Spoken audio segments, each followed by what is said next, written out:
Magandang tanghali po. Oras na para sa maiinit na balita.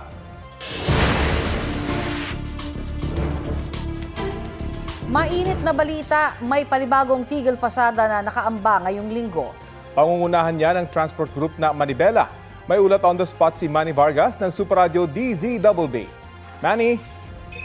Yes, Rafi, Connie, maglulunsad niya ng 2 araw na tigil pasada sa Huwebes at Biyernes ang grupong Manibela at mga kaalyadong transport group sa pulong balitaan ngayong umaga. Sinabi ni Manibela Chairman Mar Balbena, dulot ito ng anyay pagiging bingi at insensitive ng pamalaan sa sitwasyon ng mga tsuper at mga nasa sektor ng transportasyon.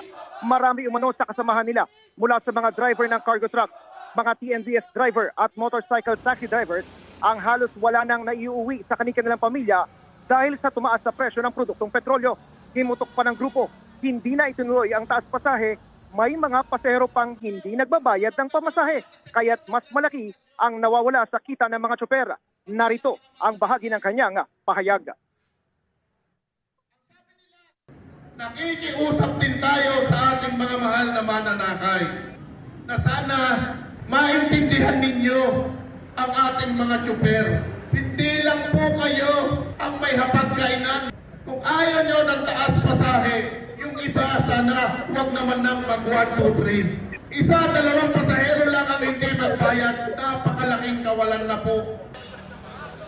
Sinabi pa ni Balbena na posibleng mapaaga pa nga ang tigil pasada dahil baka Miyerkules pa lamang ay may mga miyembro na sila na hindi na papasada. Ngayong umaga lamang din, sinabi ni Palace Press Officer sa press briefing na hindi dinadownplay o minamaliit ang pamalaan ang epekto sa Pilipinas ng gera sa Middle East. Ginawa raw ng gobyerno ang lahat para maibsan ang pasanin ng mga Pilipino. Rafi? Maraming salamat, Manny Vargas ng Super Radio DZBB. Patay sa saksak ang isang construction worker sa Bagong Silang, Caloocan. Ang biktima, nasabi pa raw kung sino ang nasa likod ng krimen bago nasawi. Balitang hatid ni James Agustin. Gusto ko lang sa gumawa sa kapatid ko sumuko. Yun lang. Hustisya ang panawagan ng mga kaanak ng lalaking construction worker na pinaslang sa Barangay 176E Bagong Silang, Caloocan. Natagpo ang tadtad ng saksak ang 22 anyos na biktimang si J.R. Mandak sa isang bukirin.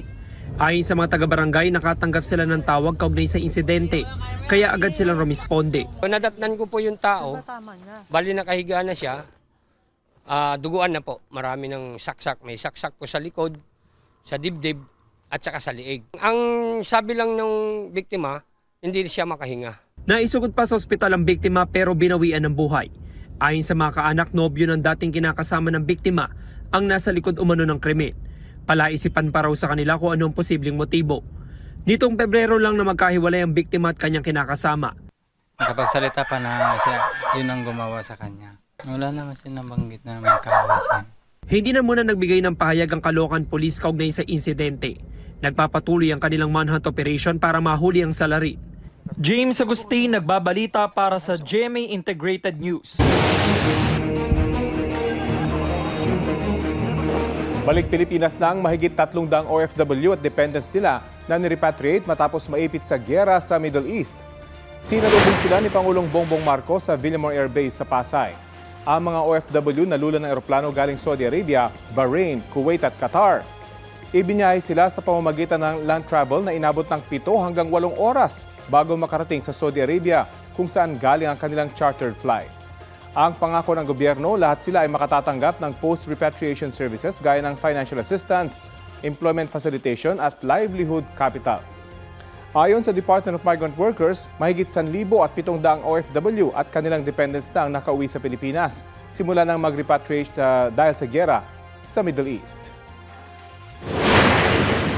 Papasalamat po ako sa mga tulong ng mga taga-OWA po. Maraming salamat po sa inyo. Ako po ay napauwi po dahil sa kaguluhan sa Kuwait po. Natatakot po ako sa pasabog po.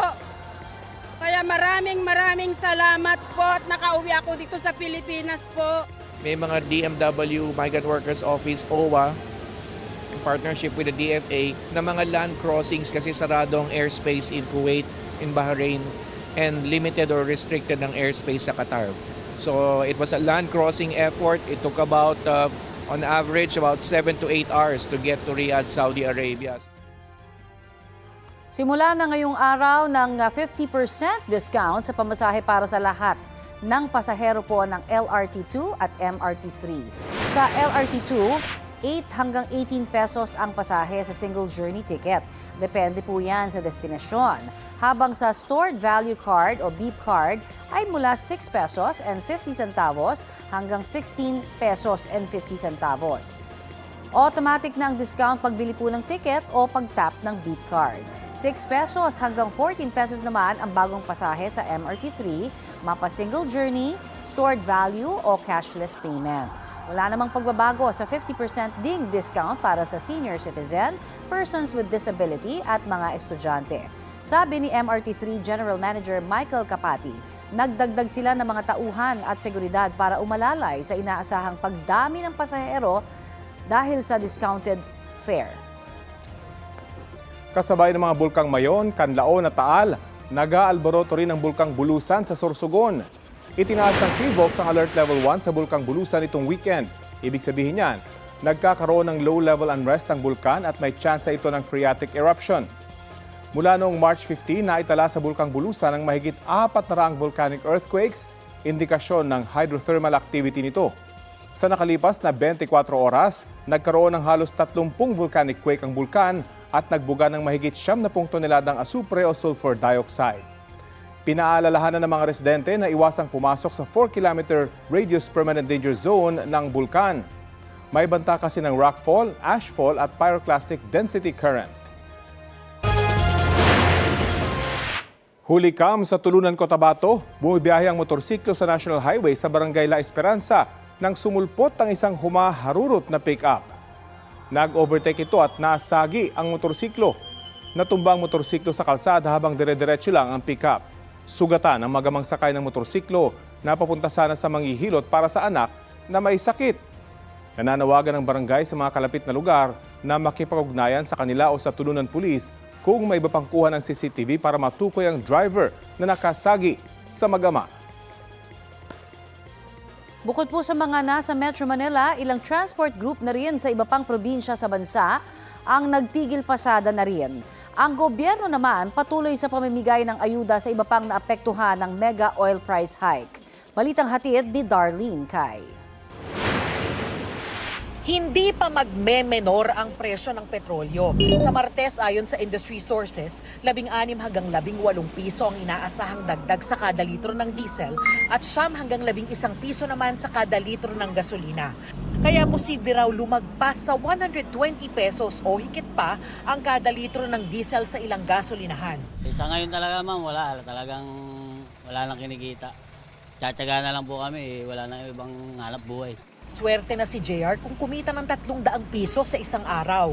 Ang tricycle driver na si John Michael, halos 24 oras kung pumasada para umabot sa 500 piso ang iuuwi niya sa pamilya. Para po kumita eh. Pagka hindi ka sasagad, wala pong kikitain.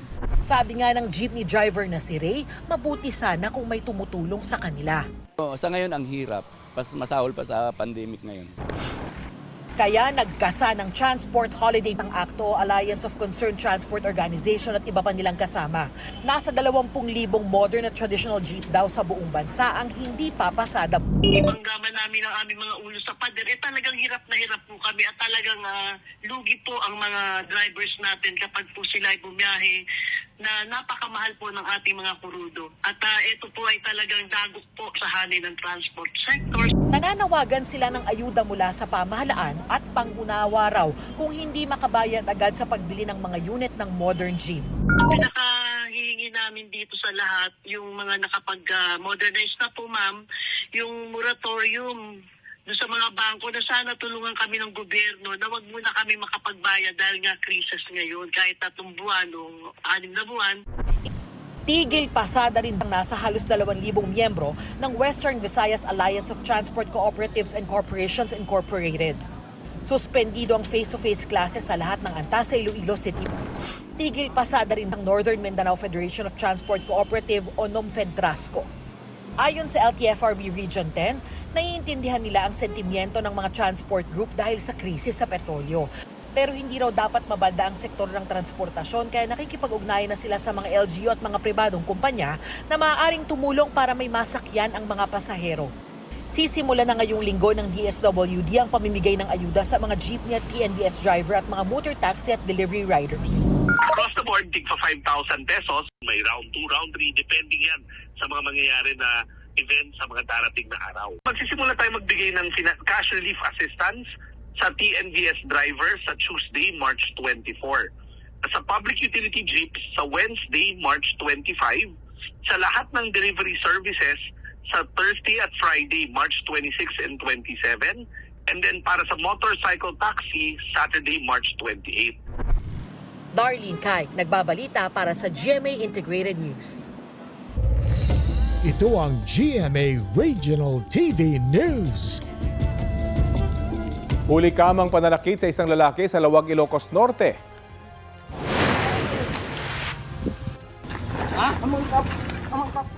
Paulit-ulit na hampas ng kawayan, suntok at tadyak ang inabot ng lalaking yan sa kamay ng dating barangay chairman at dalawa niyang kasama. Sa investigasyon ng pulisya, pinapaamin ng dating opisyal ang lalaki sa umunay insidente ng pagnanakaw. Agad nag-viral ang video sa social media. Kinundi na naman ng alkalde ng Lawag ang insidente. Sinubukang kuhanan ng panig ang dating opisyal pero wala raw siya sa kanyang bahay nang puntahan ng GMA Regional TV. Nagbilin din daw ang opisyal sa kanyang pamilya na hindi magbibigay ng panayam sa media. Sinisikap ding makuhanan ng panig ang biktima at kanyang mga kaanak, pati ang iba pang sangkot sa pananakit. Patuloy pa ang investigasyon. Nalunod ang isang lalaking 12 anyos sa ilog sa barangay San Pedro sa Hagonay, Bulacan. Sa kuha ng CCTV, makikita ang dalawang minor de edad sa gilid ng ilog. Nakakapit ang isa sa konkretong bahagi habang ang isa ay kumakampay palayo. Ayon sa ama ng biktima, may nagsabi sa kanya na nahulog doon sa ilog ang laruan ng kaibigan ng kanyang anak. Sinubukan daw ng anak na hanapin ang laruan pero siya'y napalayo at lumubog. Nagtangka ang isang kaibigan siya na sagipin pero hindi nagtagumpay. Kinabukasan na nakita ng rescuers ang labi ng biktima.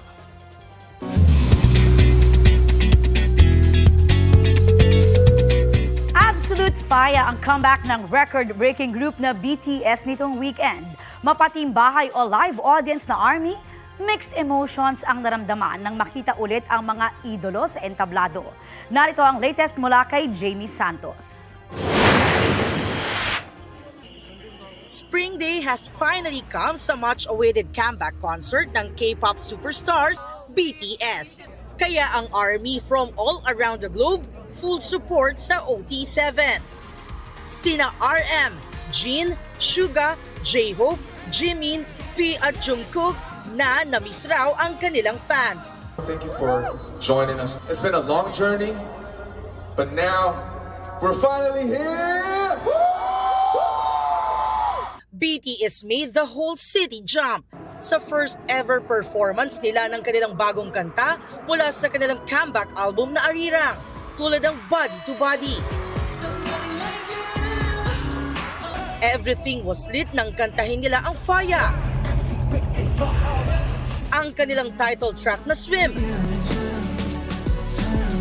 pati ang kanilang iconic songs gaya ng Dynamite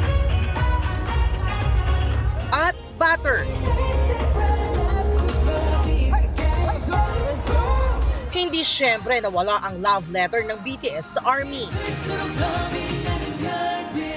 Well represented rin sa South Korea ang Pinoy ARMY. Sobrang saya ko. Sobrang saya kasi. Di pa yan pa. Ang daming Pilipino rito. Sobrang saya na naging part ako ng historic event na to. It was very heartwarming. It's the comeback that we really want. Pati na rin si Kapuso ARMY Megan Young na na-meet din ng fellow ARMY na si American singer Becky G, naka-collab ni J-Hope sa Chicken Noodle Soup. No words. I need time to process this. It's insane. Dito sa Pilipinas, emosyonal ang fans sa comeback ng BTS na hindi lang daw basta pagbabalik, kundi tila isa ring global cultural reset. apat na taon po talaga naming inantay ito. Sobrang saya po kasi nung nasa military service po sila, grabe talaga yung hagulgol namin lahat. Pero ngayon, bumalik sila ng kumpleto, doon pa lang po buo na kami. Sobrang happy po, like hindi ko ma-explain yung nararamdaman ko. Like gusto ko talaga umiyak. Yung reason bakit sila nagpa-perform is because for all the people as well who love them. Para sa marami, higit pa sa musika ang hatid ng BTS. Ito ay inspirasyon, comfort at connection. Isa sila sa parang comfort ko. Noong time may depression ako. Grabe po yung iyak ko. Grabe. Makita ko lang po sila. Grabe, para po nabuhay po ulit talaga ako. Ibang-iba. Sobrang healing. Jamie Santos, nagbabalita para sa GMA Integrated News. Pasok na sa round of 16 ng Miami Open si Pinay tennis star Alex Ayala. Kasalukuyan ng pagkapanalo niya laban sa pambato ng Poland na si Magla Ninette sa round of 32 sa score na 6-3, 7-6. Nadomina ng Pinay tennis ace player ang opening set na natapos sa loob ng 40 minuto. Pero bumawi ang kanyang kalaban sa second set hanggang si Alex ang manaig sa tiebreaker. Makakatapat ni Alex sa round of 16 ang world number 14 na si Karolina Muchova ng Czech Republic. Huli kam sa San Mateo Rizal ang pagtangay ng isang lalaki sa cellphone sa isang printing shop. Sabi na may-ari ng printing shop, dati na nagpupunta roon ang lalaki. Balitang hatid ni EJ Gomez. Kuha ang CCTV na yan sa isang printing shop sa Barangay Santa Ana, San Mateo Rizal noong Biyernes. Abala ang isang staff sa pag-aasikaso sa ilang customer. Maya-maya pa, isang nakastripes na polo shirt ang pumasok. Pinasok niya ang kanyang kamay sa butas ng cashier area at kinuha ang isang cellphone. Saka dali-daling lumabas ng shop. Ayon sa may-ari ng shop, natangay ng suspect ang cellphone ng kanyang staff. Nakatabi lang daw ng cellphone ang kanilang ginagamit sa negosyo. 2 oras makalipas nang mapansin daw ng staff na nawawala na ang kanyang cellphone na ngayong buwan lang daw niya natapos bayaran ng buo. May rush picture po kasi kami doon sa shop na yun. And then busy siya sa pagpipicture. Hindi niya namalayan kasi nakatalikod po siya na doon po sa maliit na butas na yun, naipasok po yung kamay nung suspect, nakuha po yung cellphone. Ayon sa may-ari ng tindahan, dati nang nagpupunta ang suspect sa kanilang shop. Namumukhaan po namin yung taon to na pabalik-balik na po talaga sa shop na talagang tinitiktikan niya yung staff namin kung ano po yung galaw doon sa loob ng shop. Minsan nagpapaload. Inireport ng may-ari ang insidente sa pulisya at barangay. Ayon sa pulisya, dati nang nasangkot sa ilang insidente ng pagnanakaw ang suspect. Sabi naman ng barangay, ang suspect natin po ay posibleng hindi taga rito sa Barangay Santa Ana. Yung nakikilala ng aming mga tanod. Patuloy ang pagtunton sa tumakas na suspect. Sa nagnakaw ay kitang-kita yung mukha mo. At pwede ka namang sumuko. At sigurado, kilala ka na ng mga tao. Desidido ang may-ari ng shop na magsampa ng reklamo laban sa suspect. EJ Gomez, nagbabalita para sa GMA Integrated News. Huli kam sa Bocaue, Bulacan, isang lalaki ang lumapit sa nakaparadong tricycle sa harap ng isang kapilya. Umupo at tumambay siya sa tricycle bago umalis. Pagbalik, may dala na siyang container. Pumasok siya sa loob ng sidecar at isinalin sa container ang gasolina mula sa tangke ng tricycle. Sabi ng may-ari ng tricycle, hindi niya na nireport sa pulisya o barangay ang pagnanakaw pero hiningi niya ang kopya ng CCTV at ipinost online para daw magsilbing babala sa ibang motorista. 20,000 modern at traditional jeepney members ng grupong Akto sa buong bansa ang hindi raw papasada dahil sa mataas pa ring presyo ng langis. At kaugnay niyan, kakausapin natin si Alliance of Concerned Transport Organization National President Liberty Libay de Luna. Magandang umaga at welcome po sa Balitang Hali. Magandang umaga po, Sir Rafi at Ma'am Connie. Opo. Ano pong posisyon nyo? Magandang umaga po, Luzon, Visayas, Mindanao. Ano pong posisyon nyo doon sa ipinangakong ayuda ng gobyerno sa mga apektadong PUV sa gitna ng mega oil price hike? Yun nga po at kaya nga po kami nag-United Transport para po maparamdam po natin at maparating sa ating Presidente Marcos ang aming mga hinaing.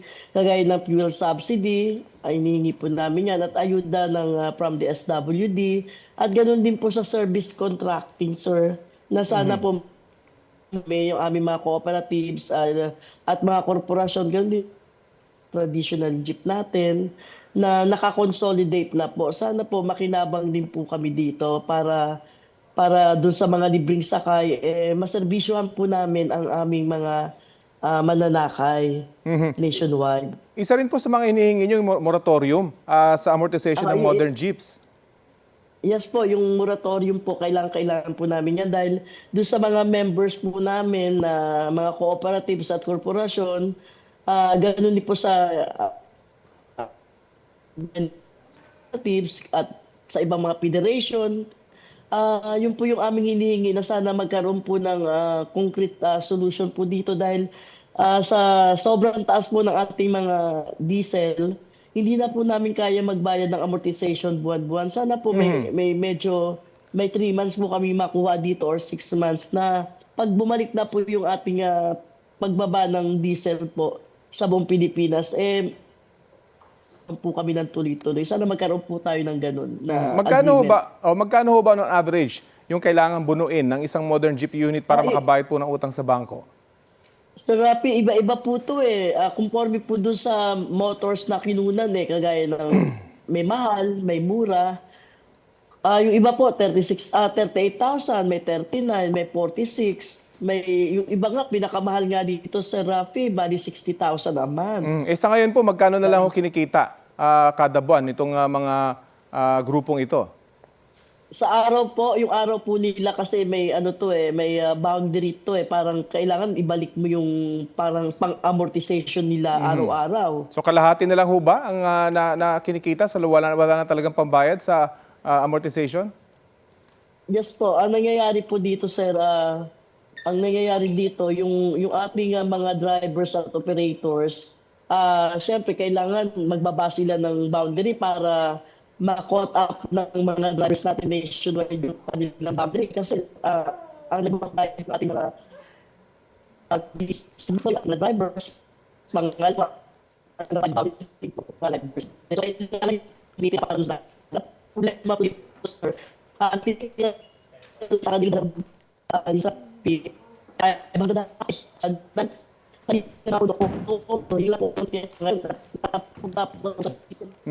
Ma'am Liberty, babalikan na lang po namin kayo dahil ayusin po natin yung ating komunikasyon. Balikan po namin kayo. Mahalaga po kasi yung mga sinasabi. Balikan natin si Alliance of Concerned Transport Organization National President Liberty Libay de Luna. Yes, sir. Opo. Pinag-usapan po natin kanina yung moratorium sa pagbabayad ng amortization sa mga modern jeepney. Nakakausap po namin kasi yung mga driver ng mga traditional jeep, maswerte na raw kung 300 maiuwi nila sa pagkatapos ng mahabang pamamasada. Gaano kalaking tulong para sa inyo yung 3 buwan hanggang 6 na buwan na moratorium sa pagbabayad ng modern jeep amortization? Sir, ito ay talagang kung magkakaroon tayo ng moratorium dito na hindi mo na magbayad, malaking tulong po to at hindi na po sasakit ang ulo ng mga cooperatives natin at korporasyon. May ibang backup plan ho ba kayo sakaling hindi ito mapagbigyan? Yun na nga po, kailangan nga po talaga magkaroon kami ng service contracting para magtuloy-tuloy rin naman po ang pamamasada ng mga naka-modernized na libreng sakay na galing sa gobyerno. At ito rin po, malaking tulong po to siguro. Mga kahalate, makakatulong po to ng pagbabayad sa bangko. Pero sa tingin ko po, Sir Rapi, talagang hirap po talaga yung ating mga operators at mga cooperatives at korporasyon dito. Opo. Naidulog nyo na po ba sa pamahalaan itong inyong panukala? Ito nga po yung aming sa pamamagitan ng inyong mga TV station, ng mga media, na maiparating po namin ang aming mga hinaing na ito sa ating Pangulo, sa ating Presidente Marcos. Ganun din po sa DOTR at ganun din po sa ating LTFRB. Habang kayo may ganitong offer, kayo pa magtitigil pasada, tuloy ho ba ito? Pinapakiusapan ba kayo na huwag nang ituloy? Oo nga po, pinapakiusapan din po kami. Kaso kailangan po makarating po sa ating Presidente ang aming hinaing at hindi po kasi hindi pa po kami nakakausap ng ating Presidente, yung transport sectors. Sana naman makita niya at marinig niya ang aming mga hinaing na ito po ay sa darating na mga panahon, hindi na po kami talaga makakatakbo kung hindi niya po kami matutulungan dito. Yung kailangan po natin dito yung concrete solution ng ating Presidente Marcos. Dahil sa dami nga po ng problema dito sa fuel hike increase. Paano naman po yung mga maapektuhang commuters at posibleng mawala ng kita? Dito naman sa ating mga commuters, nanawagan din po ako sa kanila na pasensya na po sila dahil kung kami naman po ay hindi makakabiyahe, paano namin sila maihatid sa kanilang patutunguhan at uuwian. Kung may hambing nyo po itong krisis na ito, meron ho bang katulad nito sa mga nakaraan? Wala po, first time po ito. Ito po yung pinakamalaking dagok sa hanay ng transport sectors nationwide. At posibleng maging matagal ho ba ang epekto nito? Sakaling kahit may maibigay na ayuda sa inyo o mapagbigyan kayo sa inyong mga hiling? Conforme po sa kukunan ng langis natin, kung makakapasok na sila dun sa teritoryo ng talagang ng gitnang silangan, baka matigil din itong ating fuel hike increase. Pero hanggat Sir Rafi, Ma'am Connie, na hindi po to masolusyonan at tuloy-tuloy po ang gera doon, talagang maghihirap po ang sambayan ng Pilipino. Both side po dito. Opo. Bukod po sa mensahe sa pamamagitan ng media, meron ho ba kayong balak na dumulog mismo sa mga kinaukulang sa ngayon ng gobyerno? Yes po. Yun nga po ang hinihintay namin na sana marinig po na ating Presidente itong aming mga hinaing ng DOTR at ng LTFRB. Sila lang po yung talagang makakatulong sa amin dito, lalo-lalo na po doon sa highlight na moratorium na sa mga utang namin sa bangko. Okay. Na kapag hindi po talaga kami alagwa dito, talagang mahuhugot po ang aming mga sasakyan. Pangalawa, hindi na po talaga kami nakakalabas. Sige po, pag may pagkakataon, itatanong po namin at ilalapit yung inyong mga nabanggit sa atin. Maraming salamat po sa oras na binahagi nyo sa Balitang Hali.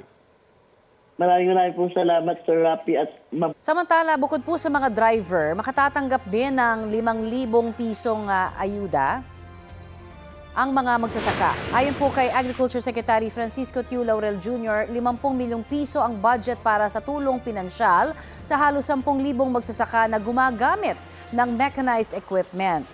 Ang kwalipikado sa ayuda ay yung mga nakalista sa registry system for basic sectors in agriculture. Sa gitna po ng patuloy na giyera sa Middle East, nangangamba ang ilang magsasaka na baka bumaba ang presyo ng palay sa anihan. Ang pagpababa po kasi ng farm gate price ng palay ay isa sa mga pupwedeng gawin para hindi lalong sumipa ang presyo ng bigas. Ngayon pong mahal pa rin ang petrolyo. Dagdag problema pa raw ang mahigpit na supply ng fertilizer dahil sarado ang Strait of Hormuz kung saan idinadaan ang shipment ng mga fertilizer. Kontrolado po ito ngayon ng Iran. Ayon sa Philippine Chamber of Agriculture and Food Incorporated, dapat paghandaan na ito lalo't inaangkat mula sa gitnang silangan ang 13% ng chemical shipment sa bansa, kabilang po yung mga fertilizer. Sabi ng ilang magsasaka, baka mapilitan silang tipirin muna ang fertilizer o pataba at iba pang gamot sa pagtatanim. Posibleng tumaas ang singil sa kuryente sa susunod na buwan. Ayon sa Energy Regulatory Commission, epekto raw yan ang nagpapatuloy na gulo sa Middle East at pagbaba ng halaga ng piso kontra dolyar. Hindi pa masabi ng ERC kung magkano ang posibleng dagdag singil. Ayon naman sa National Association of Electricity Consumers for Reforms o NASECOR, 2 piso hanggang 4 na piso ang posibleng maging dagdag singil kada kilowatt hour kung pagbabasehan ng additional cost. Katumbas niya ng 400 pisong dagdag sa bill ng mga kumukonsumo ng hanggang 200 kilowatt hours na kuryente. Sabi ng ARC, magbibigay sila ng direktiba sa mga electric utility at generation supplier para utay-utayin ang taas singil. Pinag-aaralan ng Cybercrime Investigation and Coordinating Center ng Department of Information and Communications Technology na iban ang online game na Roblox dahil sa panganib umano nito sa mga kabataan. 2 linggo ang ibinigay ng CICC sa Roblox para makipag-ugnayan sa kanila. Balitang hatid ni Jonathan Andal. Sa operasyon noong nakaraang linggo, nailigtas sa Laguna ang mga estudyanteng na bistong nagplano umanong gumawa ng pag-atake at karahasan sa kanilang paaralan. Na-rescue sila bago pa naisagawa ang marahas na plano na binalak ikasan nitong Pebrero. Na-recruit sila sa pamamagitan ng online game na karaniwang nilalaro ng mga bata. They recruited the children on Roblox, tapos dinala sa messaging platform. Doon binagsak yung mga videos, indoctrinating them, tsaka convincing them to commit terroristic acts. Sabi noon ng pulisya, na-expose ang mga bata sa nihilistic violence online at ipinanood sila ng mga video ng mass attacker at hinikayat na bumili ng armas. Sabi ng gobyerno, dapat na silang manghimasok dito. Dahil dito, pinag-aaralan ng CICC o Cybercrime Investigation and Coordinating Center na iban o ipagbawal sa bansa ang Roblox. Lalo't sabi ng CICC, nagagamit din ito sa sexual predation, grooming at exploitation ng mga minor de edad. Binigyan ng CICC ang Roblox ng 2 linggo para makipag-ugnayan sa kanila. Parating na lang kami nagbablock pero kung hindi naman nakikinig sa atin. And I think even other states in the US, hindi rin sila kinakausap ng Roadblock. So they pursued legal actions against that platform. And we're getting yung mga feedback sa mga magulang. They're really pushing forward for the strict regulation of that particular gaming platform. If not, total blocking talaga ng platform. Ang cybercrime watchdog na Digital Pinoy, suportado ang ban na hindi naman daw may tuturing na censorship. Ito malinaw na accountability ito kasi merong corrective actions na ibinibigay at binibigyan po sila ng due process. Kaya malinaw po na hindi po ito censorship. Nanawagan naman ng CICC sa mga magulang maging alerto sa mga red flag na mapapansin sa anak na nahuhumaling sa mobile games gaya ng pagbabago ng ugali at emosyon. Sinusubukan pa namin kunin ang panig ng Roblox tungkol dito. Jonathan Nandal, nagbabalita para sa GMA Integrated News. Na-test ang endurance ni Stars on the Floor host Alden Richards sa isang international triathlon competition sa Davao City. Kabilang sa isang relay team si Alden at sumabak sa cycling leg ng kompetisyon. Teammates niya sina Will Dasovich at Nico Bolzico. Natapos ni Alden ang 90 kilometers na bike ride sa loob ng 2 hours and 58 minutes. Nakuha nilang 3 ang 9th place sa mahigit 70 participants sa relay. Hindi ko na-imagine na I could finish the 90-kilometer bike with the time that I got. So it's really a blessing and it's really something for the books. And I think this is gonna be the start of my journey dito sa triathlons.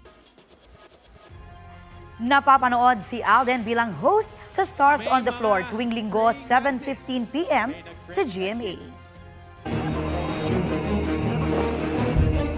Tuluyan daw na isasara ng Iran ang Strait of Hormuz kung tatargetin ng Amerika ang kanilang mga power plant. Yan ang sagot ng Iran sa banta ni US President Donald Trump na aatakihin nila ang mga power plant sa Iran kung hindi bubuksan ang Strait of Hormuz na dinaraanan ng malaking supply ng langis mula sa Middle East. Dagdag pa ng Unified Combatant Command ng Iran, aatakihin din nila ang energy infrastructure ng Israel kung itutuloy ng Amerika ang banta. Nagbigay ang Amerika ng 2 araw para buksan ng Iran ang Strait of Hormuz. Mahigit 3 linggo na ang giyera sa Middle East matapos atakihin ng Israel at Amerika ang Iran. Simula ngayong araw, March 23, may toll rebate ang mga pampublikong sasakyan at cargo trucks sa ilang expressway sa bansa. Para po sa public utility jeep na Class 1 vehicle, maaaring mag-avail ng Pasada Pass program para sa unlimited na pagdaan sa open system ng North Luzon Expressway o NLEX. Nasa 12 pesos hanggang 47 pesos ang rebate para sa Class 2 PUV. at 16 pesos hanggang 72 pesos naman sa Class 3 vehicles. Depende po yan sa layo ng biyahe. May toll rebate din na 3 pesos hanggang 10 pesos ang Class 1 vehicles na PUV sa South Luzon Expressway o SLEX. 5 pesos hanggang 21 pesos para sa Class 2 PUV at 8 pesos hanggang 31 pesos para sa Class 3 vehicles. Sa Star Tollway, 4 pesos hanggang 5 pesos ang discount para sa Class 1 PUV. 8 pesos hanggang 9 pesos sa Class 2 PUV at 12 pesos hanggang 14 pesos sa Class 3 vehicles. May toll rebate din para sa PUV at cargo truck sa Manila Cavite Toll, R1 Expressway, Muntinlupa Cavite Expressway at sa SC-TEX. Ang toll rebate ay kasunod po ng panawagan ng gobyerno sa toll operators na tumulong maibsan ang epekto ng mahal na petrolyo bunsod ng giyera sa Middle East. Inaalam ng Department of Education kung nagagamit ang mga pampublikong paaralan sa Pilipinas sa pagpapakalat umano ng China ng propaganda. Sabi ng DepEd sa isang pahayag, kinukondena nito ang anumang tangkang paggamit sa mga pampublikong paaralan para sa foreign political influence o propaganda. Dagdag pa ng DepEd, zones of peace ang mga pampublikong paaralan. Ibig sabihin daw nito, kailangang manatiling neutral ang mga paaralan.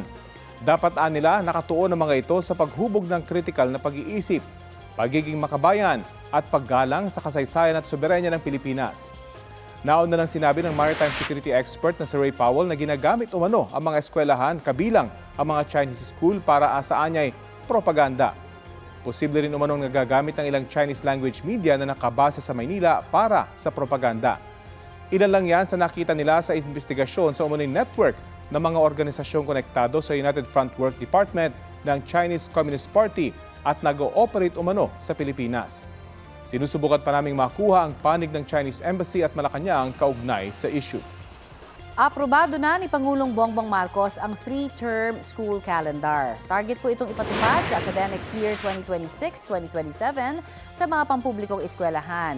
Ayon sa Presidential Communications Office, sa first term magkakaroon ng 54 instructional days at 10-day assessment period. Sa second term, 55 ang instructional days at may 10-day assessment period din.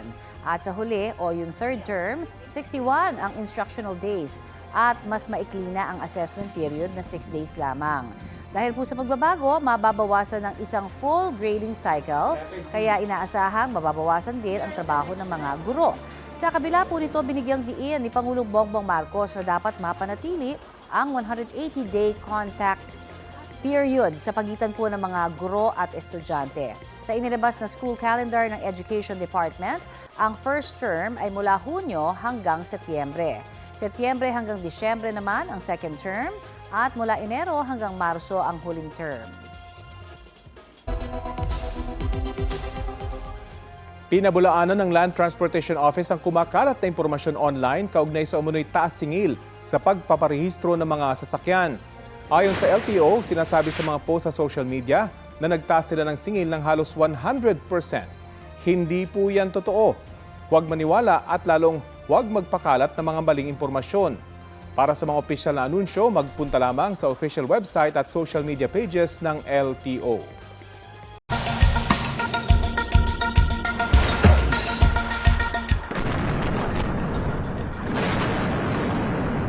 Pinasabugan ng Kasmia Bridge sa Southern Lebanon. Tinarget yan ng Israeli Army at ang iba pang mga tulay na tumatawid sa Litani River. Ang mga nasabing hakbang ng Israel, bahagi ng pagganti nito sa grupong Hezbollah na nakikiisa at tumutulong sa pag-atake ng Iran. Dati nang kinokondena ng United Nations Human Rights Office ang pag-atake ng Israel sa mga civilian infrastructure sa Lebanon. May bagong koalisyon na nag-anunsyo ng tigil pasada sa Huwebes at Biyernes para mas mapagting para ang pangangalampag sa gobyerno kaugnay sa patuloy na mega oil price hike. May ulat on the spot si Ian Cruz. Ian? Organisasyon sa transport sector ang No to Oil Price Hike Coalition. Ayon kay Piston President Modi Floranda, 6 na punto ang nais nilang mangyari.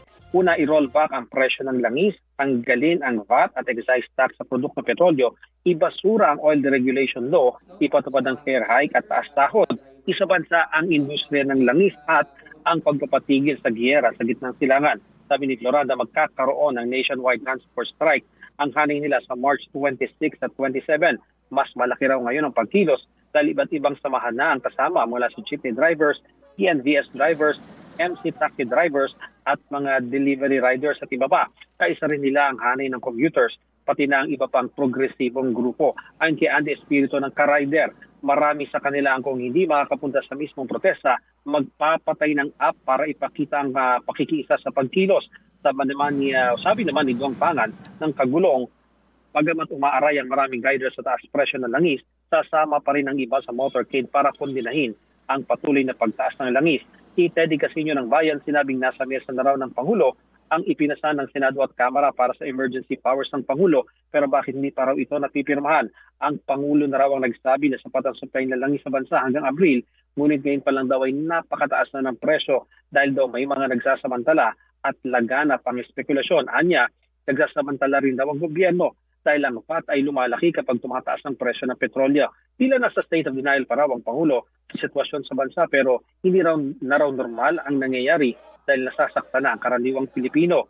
Giti Floranda, hindi nila makita ang response ng gobyerno sa taas ng presyo ng langis na sa hanay nga nila, binawi pa ang pisong dagdag pasahe. Malapit na ang Semana Santa kung kailan maraming bumabiyahe. Pero sabi ni Andy Atchoso ng Bus Employees Association of the Philippines, hindi naman nila itiniming dito ang protesta.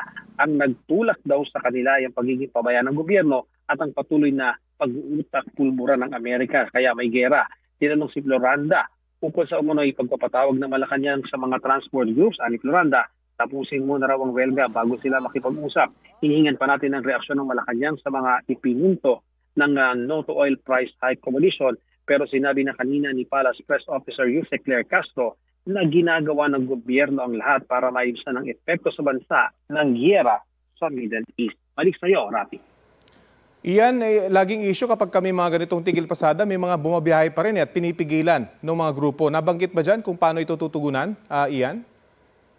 Well, Rafi, ang sinasabi naman nila sa atin, talagang voluntaryo daw yung pagsama dun sa kanilang pagkikilos protesta at gaya nga ng mga ka-rider, Rafi, ng mga rider ng motorsiklo, ang sinasabi, kung hindi man sila makakasama dun sa aktual na protesta, ang iba daw ay magpapatay ng app bilang pagpapakita ng pagsama sa protesta. Sa gayong paraan daw ay hindi sila makakakuha ng mga pasahero o makakapag-deliver, pero at the same time, makakatipid sila sa gasolina at nakakapagpakita pa ng pakikisa doon sa protesta, Rafi. Maraming salamat sa iyo, Ian Cruz.